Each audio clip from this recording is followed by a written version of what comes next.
Olá a todos, meu nome é Juliana Costa e eu vim trazer um pouquinho do que vai ser o nosso curso de implementação da Lei Geral de Proteção de Dados Pessoais, que será disponibilizado pela TV Pública para vocês. O objetivo maior desse curso realmente é auxiliar tanto os advogados quanto os empresários ou outras pessoas que estejam envolvidas no aspecto da privacidade a realizar a correta implementação dessa privacidade dentro da sua atividade negocial. Então, nós não vamos nos ater muito às questões teóricas e sim práticas e fazer um verdadeiro overview da empresa, do sistema como um todo. A privacidade ela tem que estar em todas as áreas das empresas, de uma maneira geral. E é isso que a gente vem trazer nesse nosso curso. Eu espero que todos vocês gostem. Boa noite a todos. Estamos aqui hoje para falar sobre questões municipais, tá? Gestão de municípios. A gente está convidando hoje o professor Carlos Eduardo Marques. Por favor, professor, esteja conosco aqui hoje. Boa noite, professora Bárbara Cristal. Agradeço, primeiramente, o convite e gostaria de estender o boa noite a todos os ouvintes, telespectadores da TV Pública. Muito obrigado. A gente fez questão de convidar o senhor, até porque eu gostaria que o senhor se apresentasse primeiro, né, porque todo mundo conheça a sua trajetória aí, e principalmente o que levou o senhor a conhecer melhor os municípios, estudar os municípios a fundo e trazer aí as realidades municipais, porque a gente está em período de eleição e tem muita gente que sai candidato, mas que não sabe a realidade do seu município. Então, aqui a gente vai pôr, vamos falar sobre várias coisas boas e coisas não tão boas assim, mostrando realmente as realidades municipais e o que a gente precisa aí ter de melhoria para o país. Perfeito. Iniciei minha trajetória na graduação, concluí a graduação em Direito, em final da década de 90, e na graduação em si, muito embora nós tenhamos as aulas de direito constitucional, direito administrativo, direito do Estado e outras, com a cabeça de 20 e poucos anos, 24 anos, 23, penso que não temos a maturidade suficiente, até porque o povo brasileiro também, né, e eu me incluo no povo brasileiro, na sociedade brasileira, não tem, às vezes, muita afeição à política, tem aversão muitas vezes, né? Eu não conseguia vislumbrar nenhuma saída ou solução administrativa via executivo, poder executivo nacional, que atendesse a 5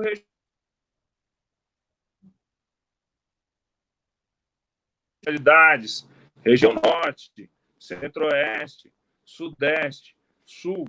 Se nós observarmos, cada qual tem as suas peculiaridades, e eu ficava pensando na minha cabeça de graduando, bacharel ainda, não tinha passado no exame da OAB, como que se chegaria a uma solução nível nacional, mas pensava sempre partindo do governo central, do governo federal, digamos, né?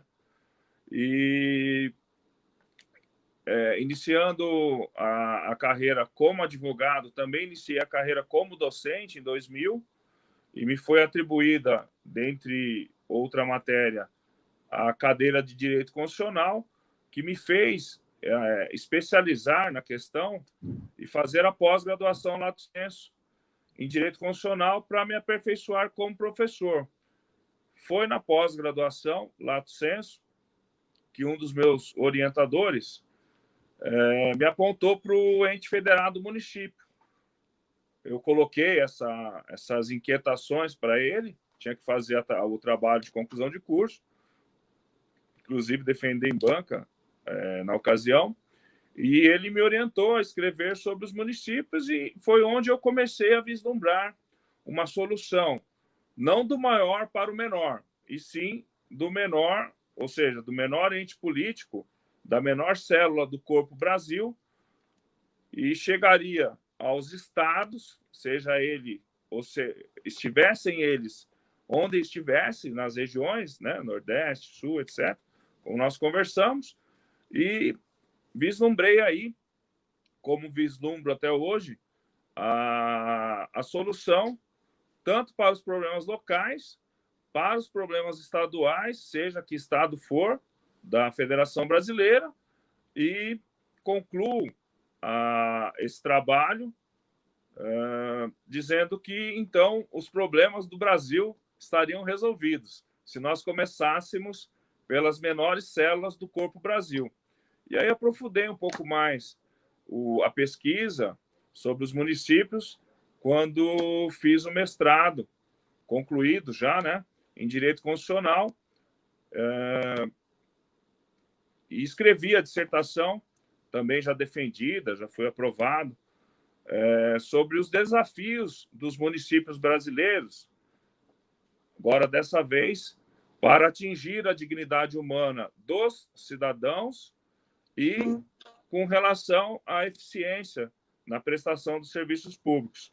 Só fazendo um adendo, desculpa me alongar, professor, mas o meu primeiro trabalho da graduação, da pós-graduação Lato Sensu, deu ensejo ao primeiro livro, que é o Fortalecimento dos Municípios como Solução para o Brasil, e a dissertação de mestrado está sendo lançada agora, pretendo lançá-la antes das eleições municipais, dará ensejo ao segundo livro, que é justamente o tema justamente sobre os desafios dos municípios brasileiros para se chegar à dignidade humana dos cidadãos e com relação à eficiência na prestação de serviços públicos. Resumidamente, essa foi a trajetória até hoje. Tá, e vamos começar então. Quais são as maiores mazelas aí que no seu estudo você percebeu? E aí, claro, né, você pode aí colocar em diferentes estados, não tem problema nenhum. Mas assim, para a gente poder ir para a linha construtiva, vamos primeiro ir para o diagnóstico, né? O que foi que você mais percebeu aí quando você estudou a fundo os municípios? Quais eram as maiores mazelas? E aí a gente vai para uma linha mais construtiva daqui a pouquinho, para ver quais podem ser as soluções aí. Mas é interessante a gente ver isso, porque eu falo assim, né? Eu fiz mais de 3.000 cidades. E realmente, assim, pisei nelas, comi nelas, dormi nelas, e a gente fala assim, não é o que está nos livros, né? O Brasil não é no que está na maior parte dos livros. E assim, como eu sei que você fez esse estudo, até eu faço questão de até fazer um bate-bola com você, porque é muito real, né? Quando a gente vai, de fato, as regiões, às vezes o que vem ali, né, quando a gente estuda economia, quando a gente estuda administração pública, né, às vezes a realidade, ela não bate tanto na prática, né, quanto sentar numa máquina pública e atuar, né, então, assim, até uma das perguntas, é porque eu sei que você não é só acadêmico, tá? É por isso que eu gosto, e você gosta de ser professor. Então, assim, como tem esse lado de você ser um amante de ensinar, eu acho que isso é uma coisa importante, né? A gente colocar aqui realmente o que foi o seu estudo e o que você encontrou em cada região brasileira aí. Como você mesmo disse, professora, nós encontramos de tudo no Brasil, né? E muitas vezes a teoria, ou grande parte das vezes, a teoria não bate com a prática. Tampouco, às vezes, a própria Constituição Federal não é cumprida, a Constituição Estadual, e às vezes até a lei orgânica, porque uma vai refletindo a outra. Mas, como disse já no início, são realidades totalmente díspares. Não tem essa vasta experiência que você tem de ter pisado em 3.000 municípios, mas sei que nós temos hoje, na Federação Brasileira, 5.570 municípios. E eu sempre faço a ressalva, se não criaram mais um, agora há pouco, né? Não criaram ainda não. Não é? Quando eu escrevi o trabalho de conclusão de curso da pós, eram 5.565. Então, já criaram 5 aí em alguns anos, e sabemos que tem mais propostas para criarem mais municípios ainda, o que eu, particularmente, entendo que seria exagero. Penso que já temos o número de municípios suficiente, nível Brasil, são 5.570, é um número muito grande, são 5.570 células, e regionalizado nas regiões, como nós conversamos, cada região tem a sua peculiaridade. Se nós pegarmos a Nordeste, a região Nordeste, ela tem suas peculiaridades gerais, como você mesmo disse, né? Nós estamos fazendo um diagnóstico. Se pegarmos a Norte, ela tem uma peculiaridade geral. A Sudeste, a Sul, Centro-Oeste. E aí é onde nós adentramos nas células. Cada município tem competência, inclusive constitucional, para resolver os seus problemas locais.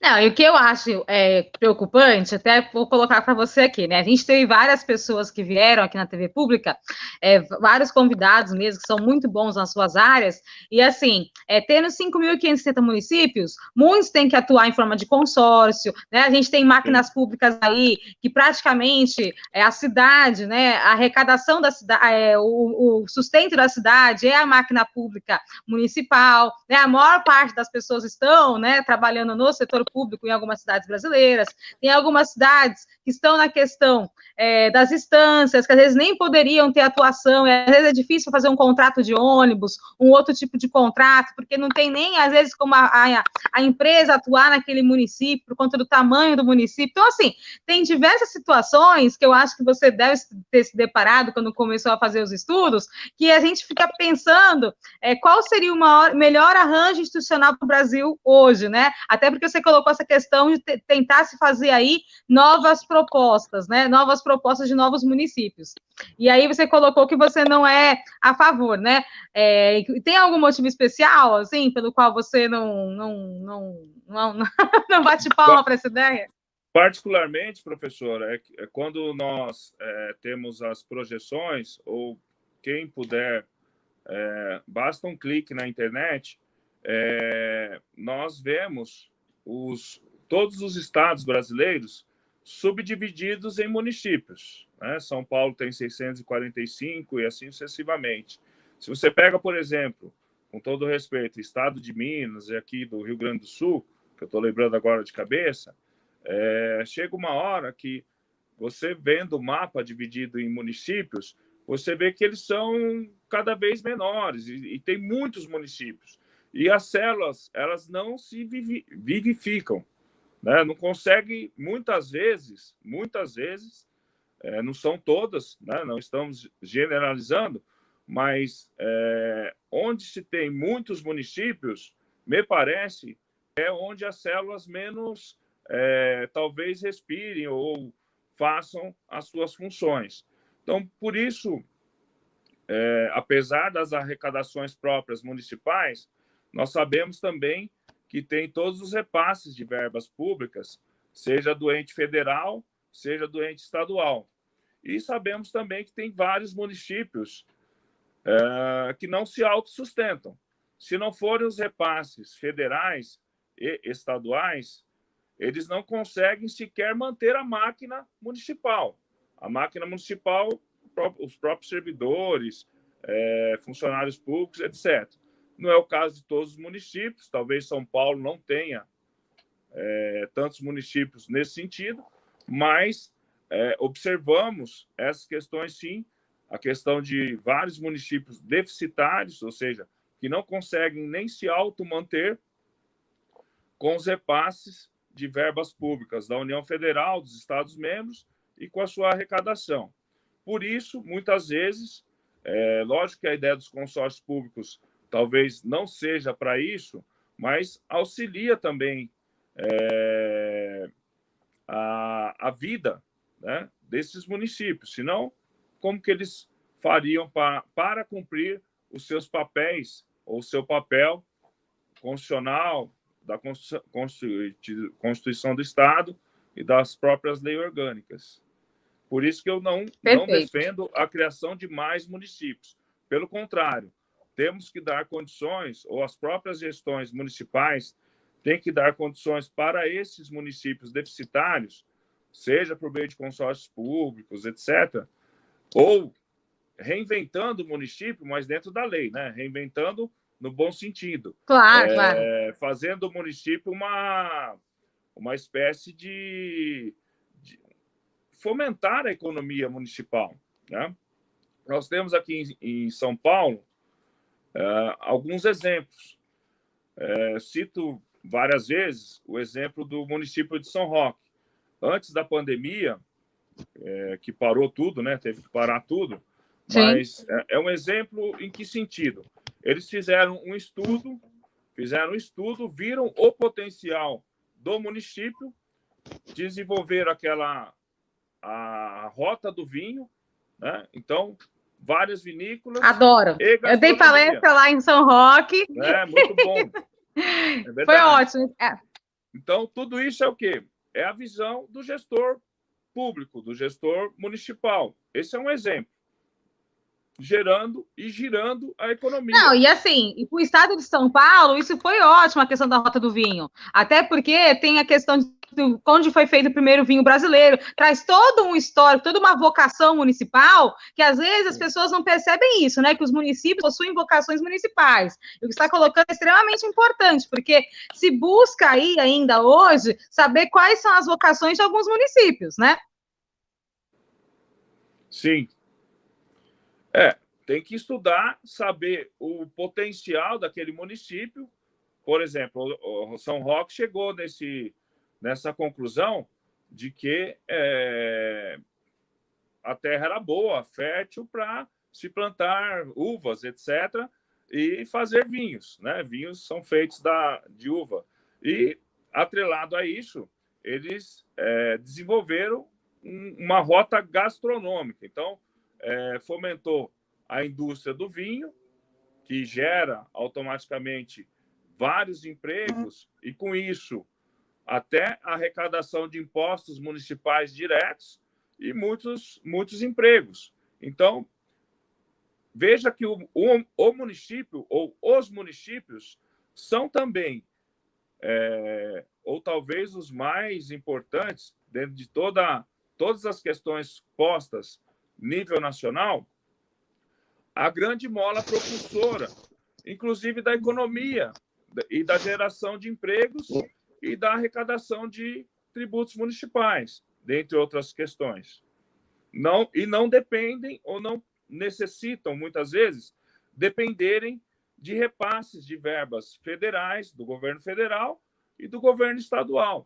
Penso que, quanto menos o município depender desses repasses, lógico que talvez não seja possível não depender, mas essa é a grande função do gestor público empreendedor. Empreendedor público, né? Não podemos confundir a máquina pública com a iniciativa privada, né? Sim. Não, e essa questão do empreendedor público, se você puder falar um pouco mais, é uma linha que eu gosto muito, porque eu acho que se trouxe aí uma visão muito negativa durante muitos anos do gestor público, e aí se colocando que a pessoa não seria gestor por estar na máquina pública. Só que o gestor, né, público, que realmente entende da máquina pública, ele faz uma super gestão, né? Você consegue aí fazer uma máquina realmente empreender muito, inovar muito em questão de legislação, em questão de serviços públicos, em questão de avaliação de serviços públicos, principalmente lá, eficiência, eficácia, efetividade, economicidade. Então, assim, não é vergonha nenhuma a pessoa ser um gestor público, muito menos gestor público empreendedor. Então, assim, se você puder falar um pouquinho dessa linha de gestor público empreendedor, eu acho muito importante, até agora, que a gente está nesse momento de eleição, até porque as pessoas, aí, de forma geral, têm um orgulho da profissão, né? Têm um orgulho de sentar no cargo e fazer, sim, uma boa gestão, uma gestão proba, uma gestão eficiente, que vai trazer aí mudança na vida de muitas pessoas. Perfeito. O que a gente observa muitas vezes é que falta, às vezes, conhecimento, às vezes até legal, e de como funciona a máquina pública. Então, isso a gente observa em algumas localidades do Brasil. Depois, vem a questão do diagnóstico. Tem que saber qual é a vocação do município. Para que aquele município está predisposto, inclusive para se investir e para girar a economia, gerar renda, gerar arrecadação de tributos, empregos e etc. Implementou-se no Brasil, penso eu, uma cultura dos gestores municipais, muitas vezes, irem se socorrer de verbas públicas federais, única e tão somente, ou grande maioria das vezes. Mas, como você mesmo disse, o gestor público, se ele tiver uma visão mais empreendedora, mais na esfera administrativa, não pode ser da esfera privada, né? Mas ele realmente faz uma grande gestão. E aqui, professora, estava inclusive comentando esses dias, e há vários anos eu já comento isso, fazendo a separação da iniciativa privada com a pública. Para você ser um empreendedor da iniciativa privada, ou seja, um empresário, que não, no primeiro momento, não se confunde com a gestão pública, você tem que ter os seus clientes, tem que fazer o seu investimento, tem que ter a sua matéria-prima, tem que gerir pessoas, pagar salários, pagar tributos, enfim. E, ao final disso tudo, fazer a sua empresa gerar lucros para você. Né? O empresário vive de lucros. Agora, sendo Estado, sendo município, penso que a questão é um pouco mais fácil, eu não diria que é fácil, porque você vai ter que lidar com uma série de problemas, mas você já não tem que ter o investimento inicial. Por quê? A carga tributária no Brasil é altíssima. Ou seja, o dinheiro ingressa, ou a verba pública ingressa, seja qual esfera for, na esfera federal, estadual, municipal, sem que o gestor tenha que fazer um investimento inicial. Então, ele só tem que, num primeiro momento, gerir muito bem a verba pública que já existe. Ele não precisa fazer todo aquele investimento do empreendedor, do empresário, né? De contratar, de ter matéria-prima, ter que ter o capital para isso, porque o capital ele já existe. Costumo dizer, no Brasil, raras ou só se pegarmos esses municípios deficitários, é muito interessante porque a verba existe. A verba existe. O que nós temos, algumas vezes, ou raras vezes, ou muitas vezes, enfim, depende do viés ou do foco que você empreender na questão, é a má gestão do dinheiro público. Então, não se gasta com eficiência, muitas vezes. Não se presta... o grande problema quando tem... Com eficiência. Desculpa. O grande problema que tem essa questão aí do gestor e empreendedor é quando ele não sabe a legislação, que às vezes ele vai querer empreender de uma forma que ele vai fazer aí o 313, alguns crimes, né, sem querer, às vezes acho que nem por má vontade, nem por má vontade, às vezes é por não saber mesmo da legislação. Então, assim, o importante é que antes de pensar fora da caixa, que se pensa dentro da caixa, né? O que às vezes me preocupa é isso.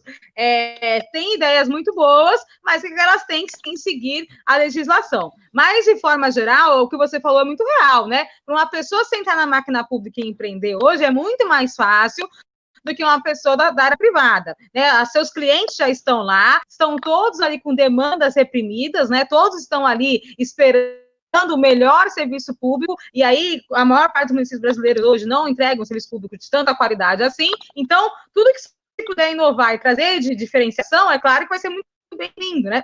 As pessoas estão aí com um desfalque muito grande, né, de boa qualidade de serviços públicos, né? A gente vê aí fila de hospital, fila de cirurgias, má entrega de remédios, muita judicialização. Então, assim, tem um mundo aí para se empreender em gestão, sem contar a parte desses consórcios públicos, sem contar a parte da gente poder usar legislações ou práticas públicas que deram funcionário em outros municípios. Então, assim, tem muito ainda para o Brasil avançar, né, e empreender de fato. É claro que eu falo assim, né, a visão que eu tenho, acho que pode ser parecida com a sua, a gente não chegou ainda no perfil da Chart Cities, né, que é você ter uma cidade ali que pode usar qualquer legislação do mundo para poder aí, de fato, trazer muita inovação para o serviço público. Isso ainda não aconteceu. Vai acontecer mais hora, menos hora, porque é uma tendência mundial, já tem em diversos outros países. Mas o que eu sinto hoje é que a gente tem muitas boas práticas públicas que ainda não são replicadas em outros municípios brasileiros e que poderia, sim, a gente ter uma competitividade internacional muito melhor ou muito maior. Isso a gente ainda não sabe porque acontece, né? Se é falta de capacitação, se é de não conhecer essas práticas públicas, se é por questões partidárias, ainda não, eu particularmente não sei essa resposta. E o que eu gostaria de perguntar para você é, dentro do que você encontrou aí para soluções municipais, o que foi que você viu no seu estudo que poderiam ser aí algumas soluções, seja em arranjo institucional, seja em relação à efetividade e eficiência de alguns serviços públicos, o que foi que você encontrou na sua pesquisa? Na verdade, professor, penso e encontrei na pesquisa, primeiramente também, apesar da legislação federal autorizar contratações não de funcionários concursados, mas penso eu que o município, em um primeiro momento, tem que ter um corpo técnico muito bem arranjado, arranjado no bom sentido, né? Seja na área da saúde, seja no bom sentido e legalmente e constitucionalmente falando, né? Uhum. Seja na área da saúde, na área da educação, na área da própria segurança, muito embora tenha essa discussão se o município participa ou não da segurança pública, e se nós pegarmos o artigo 144, nós vemos que as guardas municipais não fazem parte constitucionalmente do rol do 144, mas eu já defendia nos meus estudos e no meu livro que os municípios têm que ter as suas polícias municipais. Então, penso que, num primeiro momento, tem que ter a técnica. E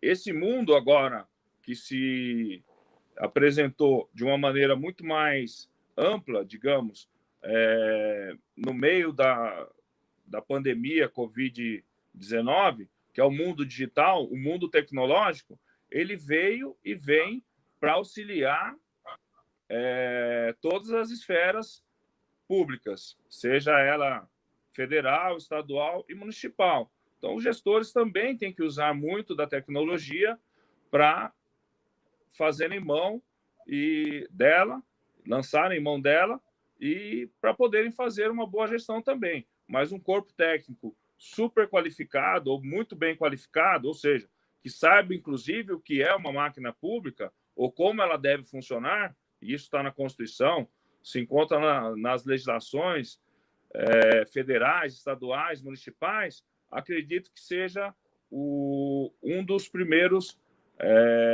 avanços para muitas gestões. Outra, colocar o ser humano no centro da governabilidade. Qual é a função do Estado? Qual é a função do município? Proporcionar a dignidade humana para os seus munícipes, para os seus cidadãos. E começar a governar sempre tendo o ser humano como centro, como objetivo de qualquer governo. Eu costumo dizer, o lucro para a iniciativa privada no final de toda a operação, ele realmente ter o lucro lá que ele ganhou diante do empreendedorismo privado.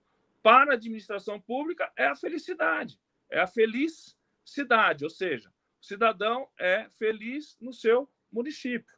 E toda a gestão tem que ser voltada para a dignidade humana e para a felicidade dos seus cidadãos, dos seus munícipes.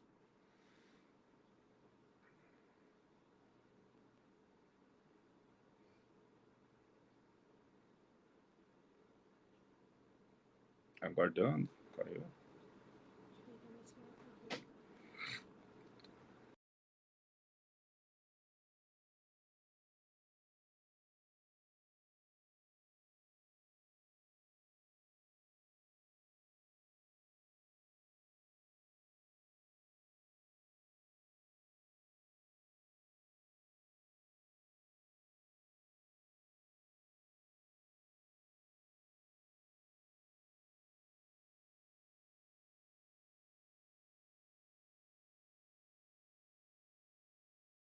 Aguarde só mais alguns minutinhos, por gentileza.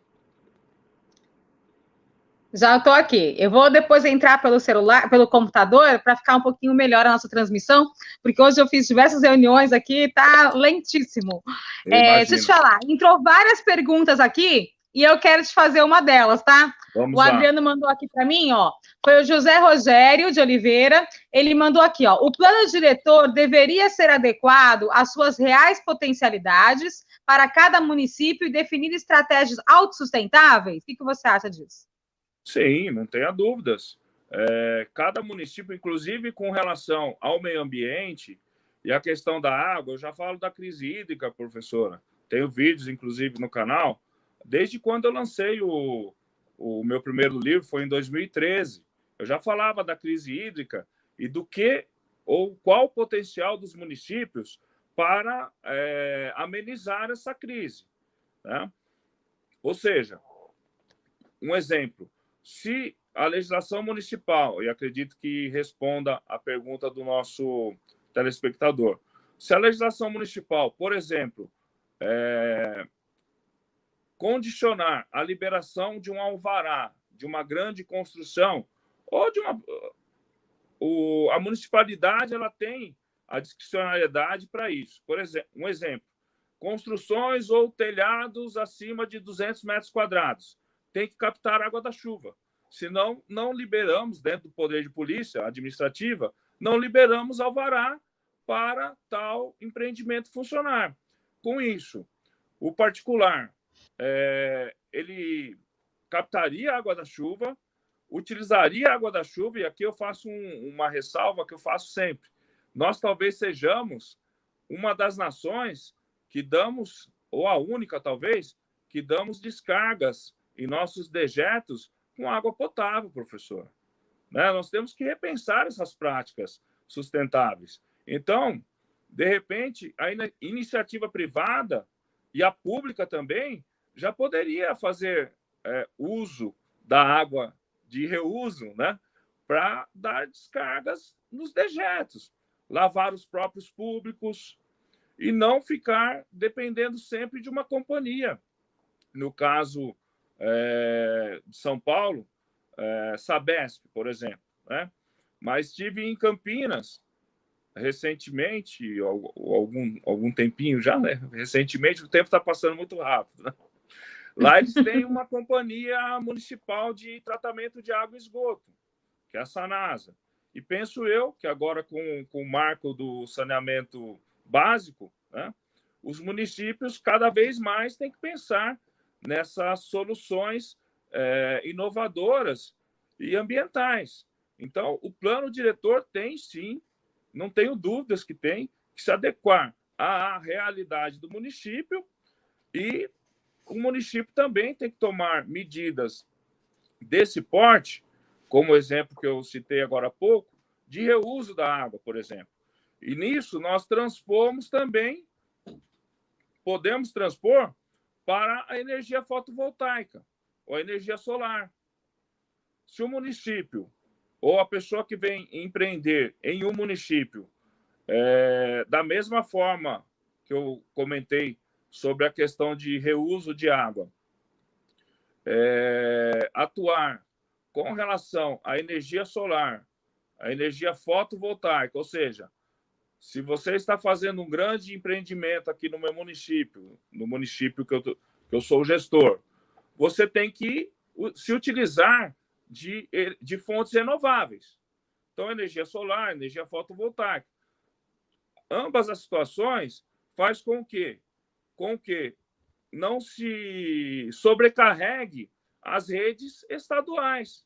E se cada município tiver práticas sustentáveis dessa maneira, nós não falaremos daqui a alguns anos ou daqui a algumas décadas mais em crise hídrica, em crise ou falta de energia elétrica, porque os grandes centros, São Paulo, por exemplo, encontram-se entrando em colapso, porque estão crescendo, na grande maioria das vezes, de uma maneira não tão ordenada como se esperava ou deveria crescer, e o resultado de tudo isso, professora, se os gestores públicos não tomarem essas novas práticas como questões de primeira ordem, nós entraremos em colapso, seja no fornecimento de água potável, seja no fornecimento de energia elétrica. Vemos agora que a internet mesmo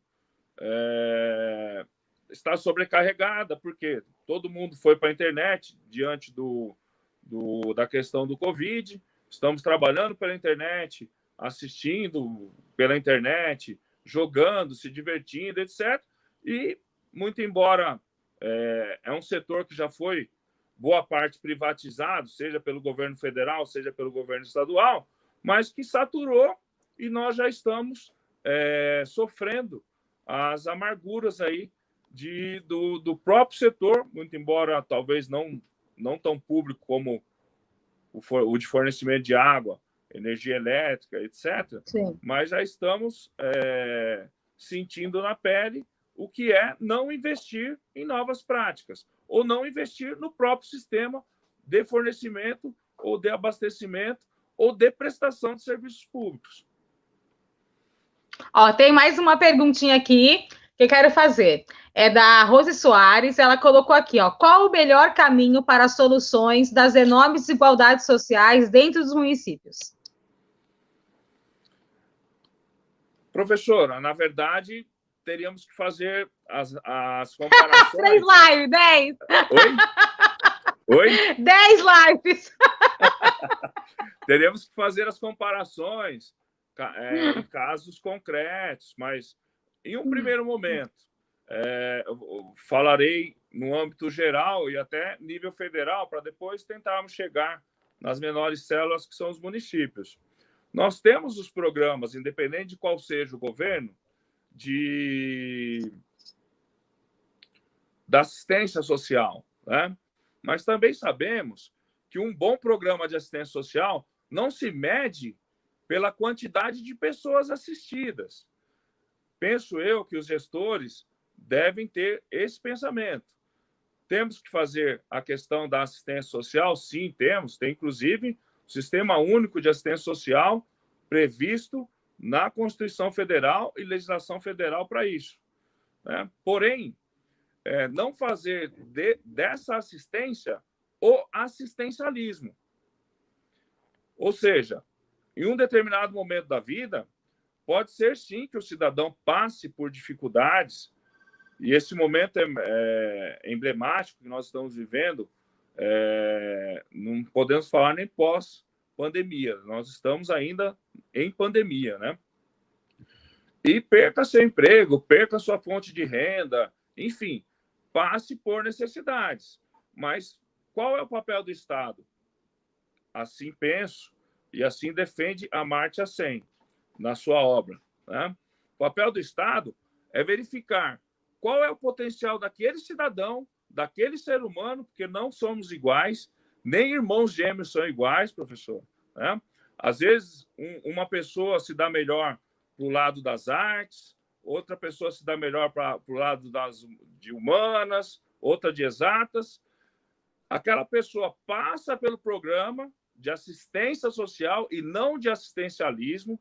O Estado qualifica essa pessoa, ela fica no programa até ela se encontrar novamente, e isso traz dignidade humana para a pessoa, até ela se encontrar e se colocar novamente no mercado de trabalho.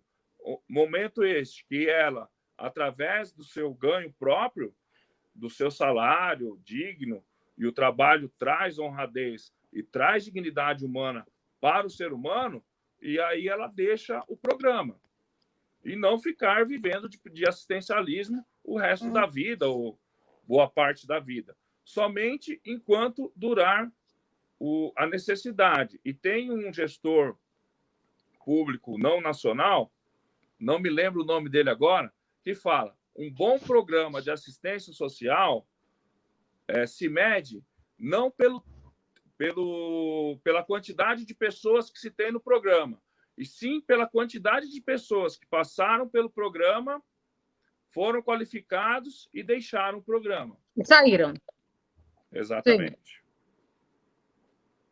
Penso eu que seja uma forma... Não, eu também acredito que esse ciclo seja necessário, né? Sim. Muitas vezes as pessoas têm riqueza e pobreza, que é o caso que você está querendo dizer, né? Que é comum, né? As pessoas têm um emprego, deixam de ter, passam aí uns 7 tempos sem emprego, obviamente a renda delas diminuiu. E aí elas vão para um programa assistencial e aí elas saem desse programa. E claro que a medição de eficiência do programa é quantas pessoas entraram ao programa e deixaram o programa, né? Mostrando aí que o programa é realmente eficiente, que a pessoa conseguiu renda suficiente para poder ou estudar ou arranjar um emprego melhor nesse meu tempo. Perfeito. Inclusive se qualificar.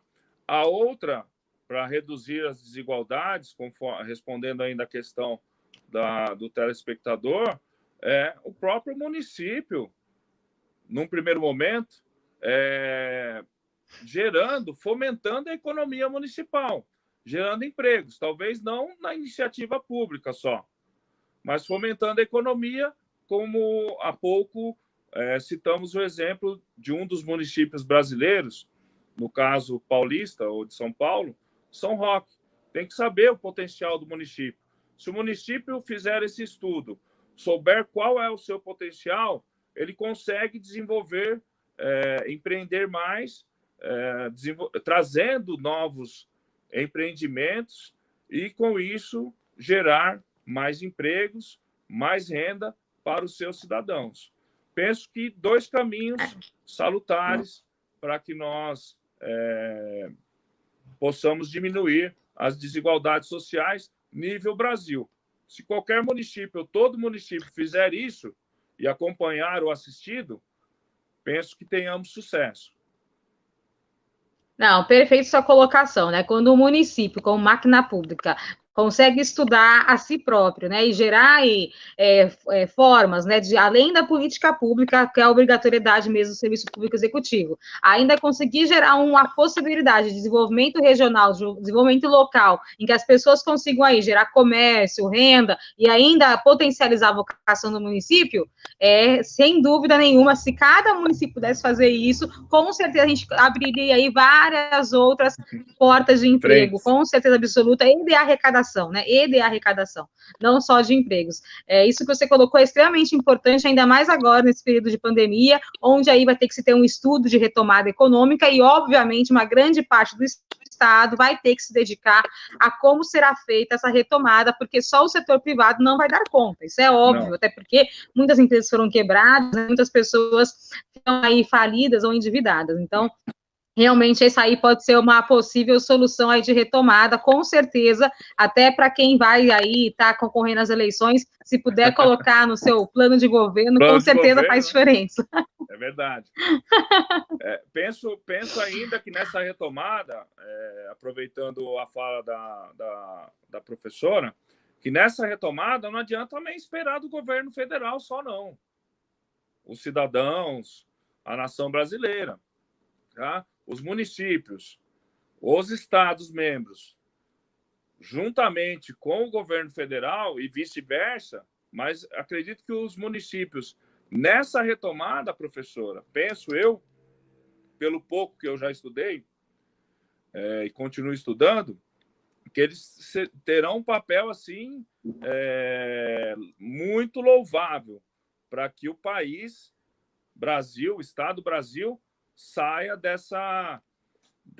desse déficit ou desse não queria falar buraco que infelizmente a própria Covid-19 trouxe para o mundo inteiro, né? Para o Brasil não foi diferente. Não, e além do que, eu sou muito realista, né? O Brasil, ele errou muito quando ele foi buscar suprimentos, né, em outros países e não incentivou aí a fazer os respiradores via empresa de defesa nacional ou via empresa brasileira. A questão das máscaras, poderia ter feito diversas associações aí, e gerar aí um poderio econômico, sim, gerar aí também uma fonte de emprego e renda, talvez aí nesse período de pandemia, e se foi buscar muita coisa externa que não foi entregue. Então, assim, infelizmente, eu acho que o Brasil errou bastante nisso, além de ter gerado muito sobrepreço, né, e muita corrupção. Então, assim, eu acho que a gente perdeu esse momento aí, que poderia ter, de fato, gerado muitos empregos, né, vai ter aí uma estabilidade econômica um pouco melhor, já que, né, ninguém tem culpa da pandemia e ela veio para o país, mas talvez tivesse tido esse tipo de preocupação em vez de só se preocupar em trazer coisas importadas, né, e que não foram de fato entregues, e que aí tem muitos que não foram entregues até agora, então você vê que a gente perdeu realmente de gerar e germinar, né, a semente da formação econômica mesmo, né, brasileira. Eu acho que poderia ter sido um bom momento para a indústria de defesa e um bom momento para várias outras indústrias do Brasil fazer respirador, fazer diagnóstico de Covid por inteligência artificial. Teve várias questões, a gente até trouxe aqui na televisão algumas pessoas que trabalhavam com isso, mostrando que o país tinha, sim, como fazer essa entrega, tinha, sim, como criar esse tipo de ação. Então, o que você coloca agora, para mim, é tão evidente quanto, né? A gente não pode perder esse momento, esse outro momento de gerar aí, potencialmente, emprego, renda e arrecadação. E eu tenho que te falar uma coisa, né? Nossa live está chegando ao fim aqui. Nossa, é bom porque fica um gostinho rápido. de quero mais, né? É bom porque fica um gostinho de quero mais. É verdade. Foi um prazer ter o senhor aqui, muito grande. O prazer foi todo Vou meu. convidá-lo novamente. A gente vai escolher um tema bem específico, talvez esses temas que a gente coloque de final de mandato, que eu acho que é legal, e também Sim. um outro sobre início de mandatos, né? O que a gente pode aí propor para os novos gestores do executivo que nunca foram prefeitos. Isso eu acho que é legal. E nem vereadores também, muitas vezes, né? Isso. Isso eu acho que são dois temas que eu vejo pouquíssimo e que eu acho que pode ser bem interessante, né? Sei lá, 10 dicas de ouro aí, que quem vai sentar a primeira vez no executivo, quem vai sentar a primeira vez no legislativo, que deveria aí buscar de informações, ou que deveria colocar na sua pauta de governo mesmo para poder atuar. Eu acho que é super interessante. Foi um prazer ter o senhor aqui. Faço questão que venha novamente, já é meu amigo, né? Já ali recebi seu livro, faço questão que você fale dele. Porque é um livro muito bom, realmente é muito bem escrito, realmente retrata bem a realidade brasileira, mostra diagnósticos super interessantes. As pessoas falam que são municipalistas muitas vezes, mas elas só falam que são municipalistas, né? Não, de fato, elas estudam os municípios. Então, verdade. Quando a gente tem alguma pessoa que realmente se debruça sobre isso, eu acho que é uma diferença muito grande. Esse é um dos motivos que eu fiz questão de fazer a live com você, não fazer ela individual, realmente de entrevistar, porque eu acho que tem muitas pessoas que podem aí buscar o seu conhecimento, buscar os seus livros, a seguir a sua página, te conhecer um pouco melhor e principalmente o que você produz, que é muito bom. Muito obrigado, professor. Da mesma forma, eu agradeço o convite, permaneço à disposição, sempre que for chamado, convidado, estarei à disposição. Realmente uma live muito produtiva e é um assunto que rende muito debate, muita discussão produtiva, né? Gostaria de agradecer toda a equipe da TV Pública, a sua equipe, agradecer inclusive a sua agenda de hoje e o convite. E deixar à disposição meu canal do YouTube. Nós já temos materiais dos municípios que eu venho produzindo desde 2013, quando lancei o primeiro livro, Fortalecimento dos Municípios como Solução para o Brasil. E agora, esse ano, como eu disse, nós estamos lançando o segundo livro que vem a falar dos desafios dos municípios brasileiros para atingirem a dignidade humana por meio da prestação eficiente de serviços públicos. Agradeço mais uma vez. Não, esse assunto sobre carta de serviços públicos, pode ter certeza que eu vou mandar fazer uma live aqui na TV, aí eu vou te convidar para colocar a questão de ouvidoria, a questão das cartas de serviços públicos e aí a sua visão sobre essa eficiência como deveria ser. Isso aí eu acho bem legal, perfeito. Vou realmente fazer questão que tenha, até porque é uma legislação bem nova, né? Apesar de estar na Constituição há muito tempo, a legislação recente sobre carta de serviços é nova, e aí eu acho que é legal esse bate-bola, até porque com ouvidores municipais, com algumas pessoas que trabalham com dados públicos e avaliação, eu acho que pode trazer um enriquecimento muito maior. Perfeito, professor. Estarei à disposição. Quando for chamado, pode contar comigo. E parabéns pelo serviço realizado. Então, tá ótimo. Seja na TV Pública, seja nas demais profissões ou atuações que você tem. Parabéns. Fico contente de ter o meu rol de amizades. Não, somos amigos de verdade e, assim, eu tenho admiração pelo seu trabalho, eu acho que é importante as pessoas conhecerem, as pessoas não imaginam o que é a gente se debruçar sobre o conhecimento e passar para o outro e o outro entender, a gente convencer o outro que aquilo ali é importante, que ele deve acreditar que sim, uma gestão proba, eficiente, ética é o melhor caminho. Não tenha dúvida que no Brasil que a gente está aí há um bom tempo, isso é muito honrado, muito louvável, né? A gente segurar essa bandeira que não é um fardo fácil, não, é um fardo bem difícil. Eu agradeço também você, Adriana, que está aqui, né, acompanhando a gente sempre. Muito obrigada. E mais uma vez, muito obrigado, Carlos, e até uma próxima, pessoal. Até uma próxima, sucesso. Tchau, tchau. Tudo bem, pessoal?